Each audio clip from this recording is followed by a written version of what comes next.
পুরোপুরি আপনি সিগারেটটা ছেড়ে দেওয়ার চেষ্টা করবেন। এটাই হচ্ছে ইমানদারের দায়িত্ব। হারাম খেয়ে ইবাদত কবুল হয় না। হারাম খেয়ে ইবাদত করলে সে ইবাদত উপরের দিকে উঠে না, আপনার উপর আবার নিক্ষিপ্ত হয়। এই জন্য সিগারেটকে পরিপূর্ণভাবে না বলুন সিগারেট খাবেন না। আমার আশ্চর্য লাগে কিছু মানুষ সিগারেট শুধু খাওয়া নয়, দিনের বেলায় কিভাবে বাংলাদেশের মতো এরকম একটি মুসলিম রাষ্ট্রে দিনের বেলায় সবার সামনে সিগারেট ধরাতে পারে, তাও একটা নারী কত নিকৃষ্ট মানে পৌঁছে গেলে সে সিগারেট খাওয়ার মতো এরকম দেখাতে পারে, এরকম চরম পরাকাষ্ঠা দেখাতে পারে, ধৃষ্টতা দেখাতে পারে। এটা আমাদের জানা নেই। এটা তারা কি কোনো ইমানদার মায়ের সন্তান নয়? তারা কিভাবে এই কাজগুলি করতে পারে?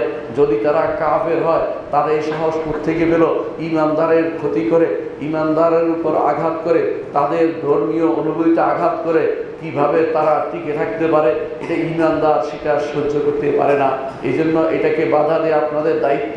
কোথাও যদি দেখেন সেটাকে এইভাবে খাওয়া হচ্ছে, সেটাকে অবশ্যই মুখে বাধা দিবেন। আর যদি আপনার আত্মীয়, আপনার নিকট, আপনার অধীনস্থ হয়, অবশ্যই হাত দিয়ে বাধা দেওয়ার আপনার রয়েছে এবং সেটার প্রতিবাদ করা আপনার দায়িত্বের ভিতরে পড়ে। এই রমাদান মাস যদি কোনো আপনি নিজেকে এই খারাপ অভ্যাস থেকে বাঁচাতে পারেন, তাহলে আপনি সফল কামদের অন্তর্ভুক্ত হতে পারবেন।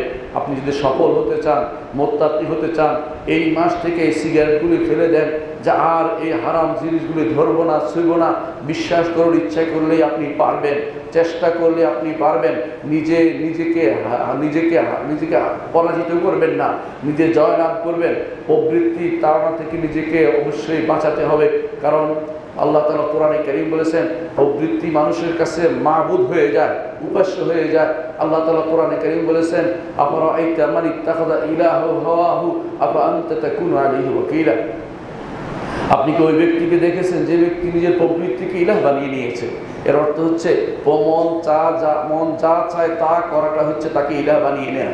আপনার মন চায় সিগারেট খেতে, সেটা খাইলে এটার উপর যদি কোনো আপনি নিয়ন্ত্রণ করতে না পারেন, আল্লাহ এবং তার রাসূলের নির্দেশনার উপরে সেটাকে স্থান দেয়, সঙ্গে সঙ্গে আপনি কাফের হয়ে যাবেন।